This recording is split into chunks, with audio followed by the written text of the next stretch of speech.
Hello and welcome to John's Author Diary. I hope you had a great Christmas.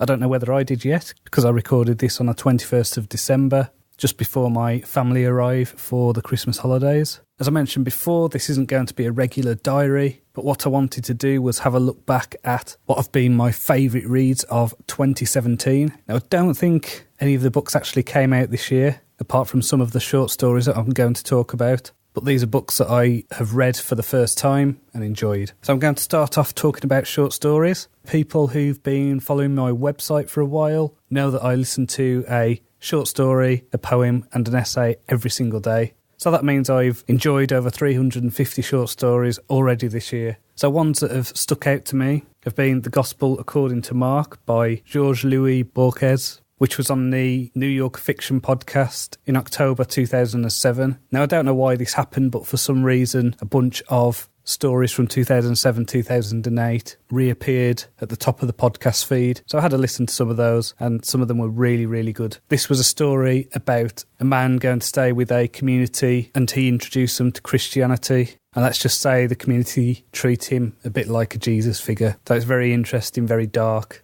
And because it's Borges, it's a really well-written story.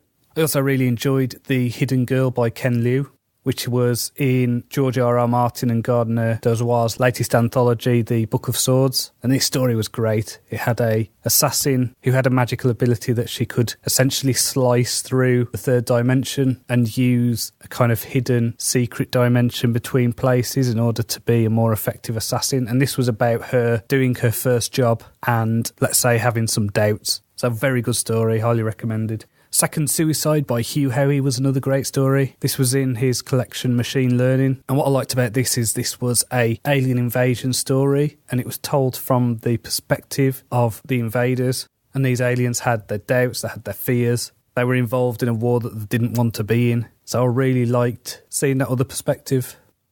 Another story that appeared on the New Yorker Fiction Podcast from 2007 was John Cheever's story Reunion. And this was about a guy who reunited with his estranged father after a long time, and it didn't exactly go according to plan. What I liked about this story was it had so much going on and so much implied that wasn't actually in the text. There was a whole rich history behind the scenes, and I thought it was really well done. There was also Warmth by Jeff Ryman. Now, this was a story from the 90s. I think it was from 1996 originally, but it was done for the Clark's World podcast this year. And this is a story about a society where robot nursemaids are commonplace, and the first generation to grow up with these robot nursemaids have got this strange sense of loss and attachment to these machines. And so even though this story is over 20 years old, I was surprised at how up-to-date it felt. I think the only things that dated it were the importance of CDs and the magazine industry, which for a story that's over 20 years old is quite amazing. And then another story I really liked was Lies My Mother Told Me by Caroline Spector. This was in George R.R. Martin and Gardner Dozois's anthology called Dangerous Women. And this was a kind of superhero story, which I believe is set in George R.R. Martin's Wild Cards universe. I'm not usually a fan of superhero stories, but there was a really chilling origin story in this that I felt was very effective.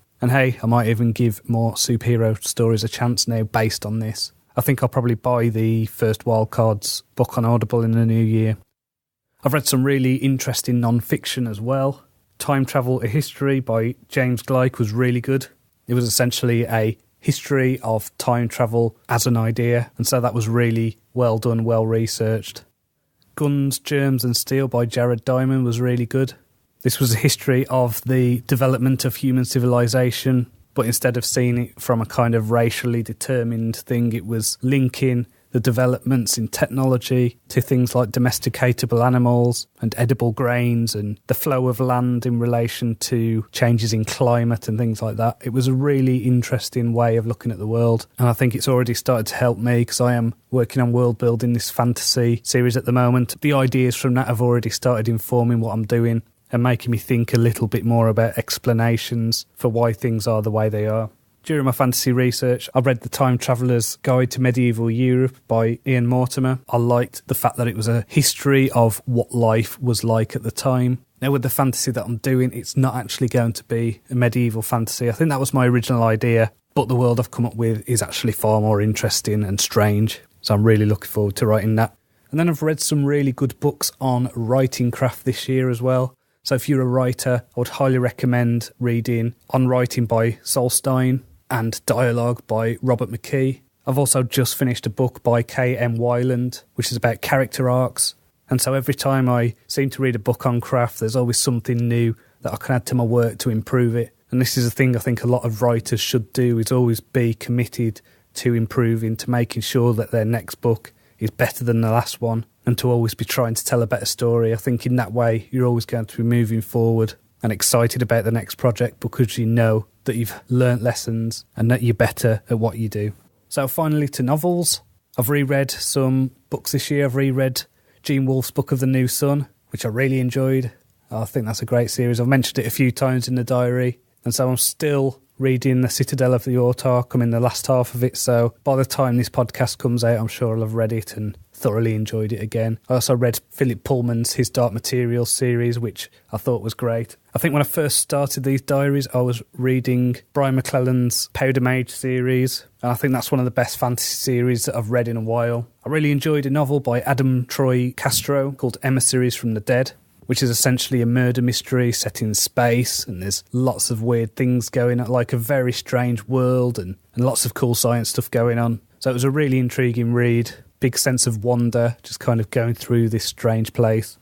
I read Patrick Rothfuss's The Name of the Wind for the first time. This is a book that I've been recommended so many times for years, but it's one of those books that's incredibly long. And I really like fantasy. I love epic fantasy, but I have to be really in the mood to invest in a massive epic fantasy story because it just takes so long. And I always end up finding myself thinking, well, you could have cut about 40% out of that. So, love the genre, but when I write my fantasies, they're not going to be 250,000 word fantasies. They're going to be more like 60 to 80,000 because it's got silly, really. Like, I've still not read the second book in Brandon Sanderson's Stormlight Archive. I've been putting it off because it's a 45-hour audiobook, which means I've got to invest over a month, maybe more, in this book, and I just don't know whether I've got the stomach for it.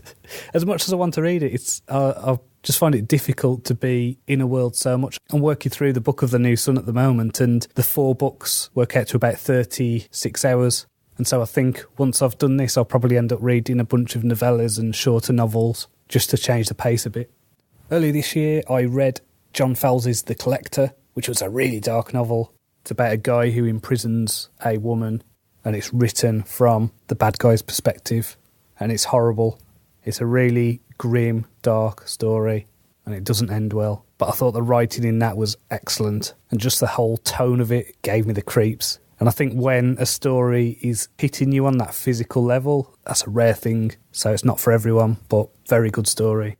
I also read another novel that had been recommended to me over the years called Mythago Wood by Robert Holdstock. And this was a very strange fantasy novel. This was where there was essentially a piece of woodland in the UK which embodied all of the myths of history within this area. And so there were layered different legends and things on top of each other within this space. And what I liked about it was all the way through, you weren't sure as a reader whether things were real or not. This was a story about a guy who'd been in the Second World War and was traumatised.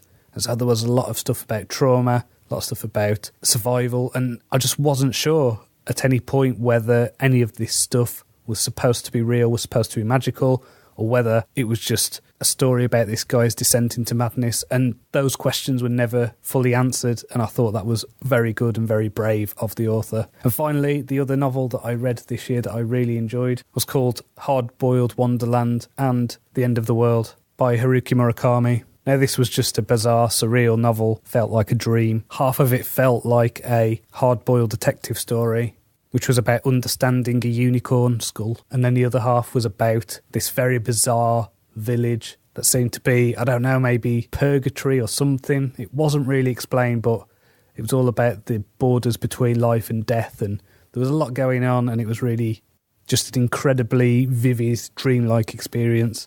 I'm sure I've read other stuff that's been great this year. Read a lot of really good poetry and things like that, but I'll leave it there and let me know if you read any of these recommendations. Let me know what you think. I'm on Twitter. It's at JL Cronshaw. You can also find me on Facebook. It's facebook.com/John Cronshaw author. So until next time, Happy New Year.